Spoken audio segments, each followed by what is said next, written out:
Water. Did you know that 1 in 10 people globally have access to clean water? In fact, 293 million children globally do not have access to clean water or have to drink dirty water, which is horrific, but we can make a difference. Mark Rober, Mr. Beast, and Matt Fitzgerald have come together to create a campaign called Team Water. And the idea here is to raise $40 million in the month of August, and August alone, to help this situation and feed millions of people clean water. Now, the impact here is actually significant because a single dollar will give clean water to one person for an entire year. So the impact financially is not huge. There's a link in description. I'll take you directly to the website. It also shows you a lot of the campaigns and things going on. And we've also linked the Mr. Beat video below to show you some of the work that has already been done. What if we told you this Samsung phone costs less than £300, euros, or dollars, has a 6.7-inch FHD Plus Super AMOLED display at 120 Hz, a battery that will recharge to 60% in just 30 minutes, and has a 50 megapixel main sensor? Well, this is the Samsung A36, and this just might be the right time to buy this particular phone.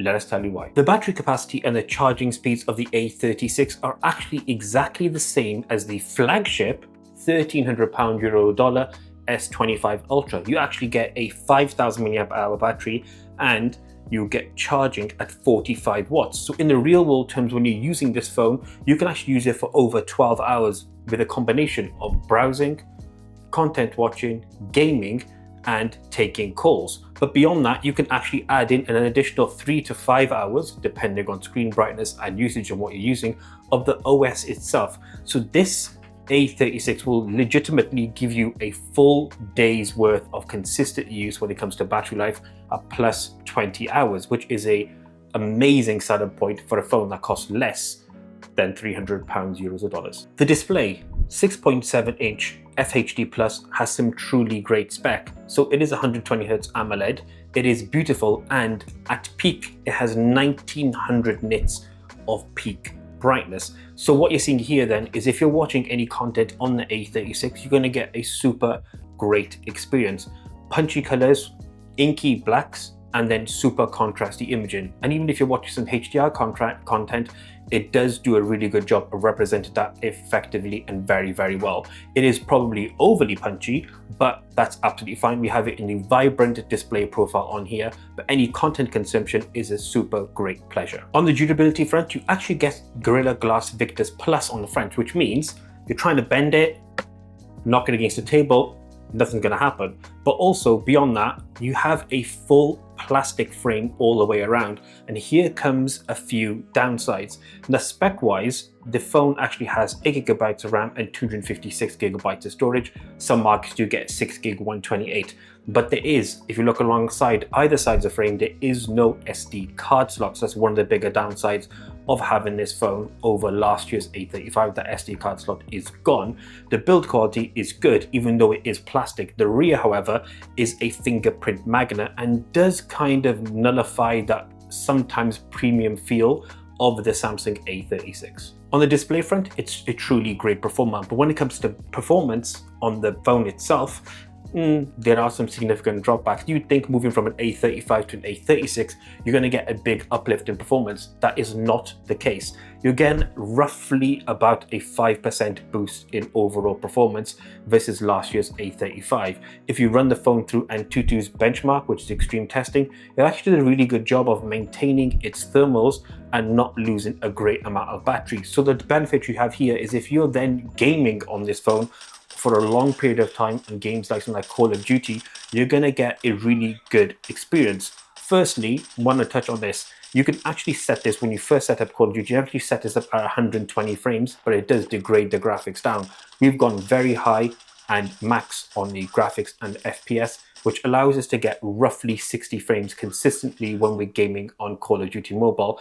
And the performance is excellent. Super rich detailed graphics, no lag, no drop frame rates, no jitters, no nothing.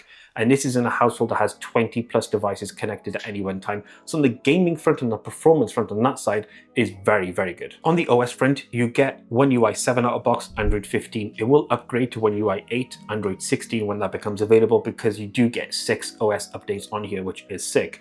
Now on the AI front specifically, you're going to be limited because you get Google Gemini right out of the box. Hold down the power button, you then get the prompts and the multimodal actions, which are awesome. And then you get circle to search, so you can use that within a camera, or if you're just searching an image online. Both work very, very well seamlessly. But that's the only real addition beyond the basic things like Object Eraser. Now, Object Eraser on here does work very, very well. It does a great job of detecting things in the background, highlighting them, and then simply removing them super, super quick, and does a very, very good job of filling that in generatively as well. So it's excellent. But that's it in terms of AI. So you don't get any of the benefits, things like interpreter, for example, on Samsung's other devices. You don't get access to that. You don't get access to Samsung Notes, that's powered by Galaxy AI. So things like context summary or expanding in notes or meeting notes, etc. You don't get access to any of that at all, which is a shame. And it's a bit weird because if you compare it to something like the Honor 400 Lite, which is a little bit cheaper than the A36 after its reductions, you actually use the AI button on the side, the frame that uses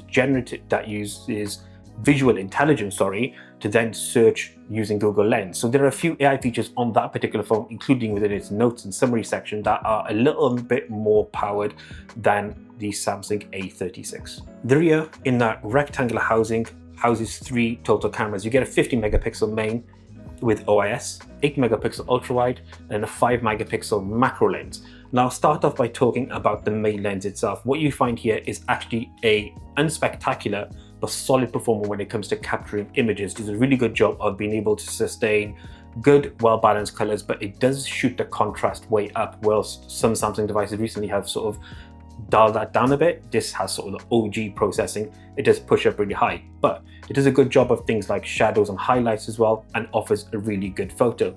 The drop-off comes when you switch to the ultra-wide is 8 megapixel. That low resolution does impact in a number of ways.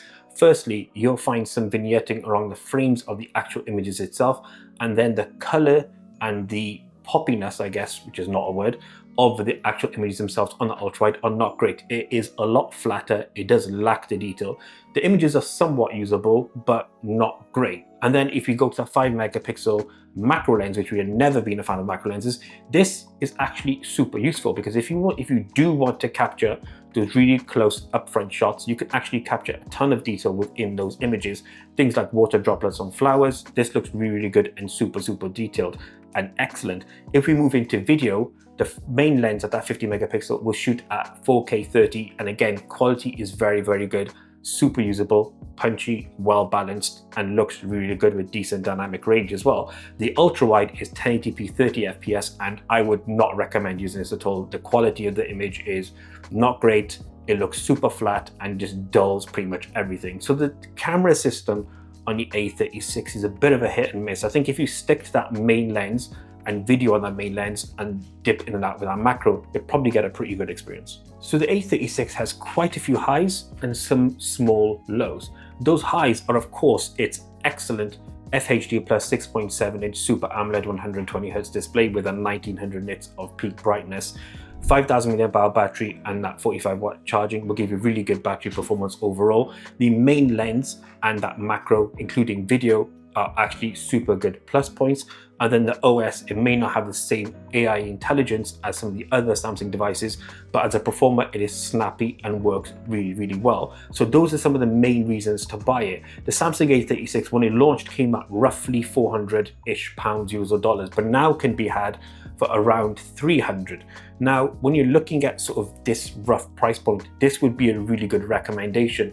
Now, I know we've mentioned a few low points, things like the aesthetic updates, and beyond that, for us, the biggest low point is the CPU performance, because it isn't great at times. In fact, when you're using the camera on the phone, the OS and the menus, etc., you can sometimes feel a drop-off in performance where it just judders and lags, and switching between modes is impacted because of that CPU. So that's where the biggest issue for us would lie. But beyond that, I think if you're looking for a solid performing phone. You want a Samsung phone because you benefit from the AMOLED display. You're just used to having a Samsung phone, and you've got that roughly £300 budget. I don't think you could really go wrong with a Samsung A36.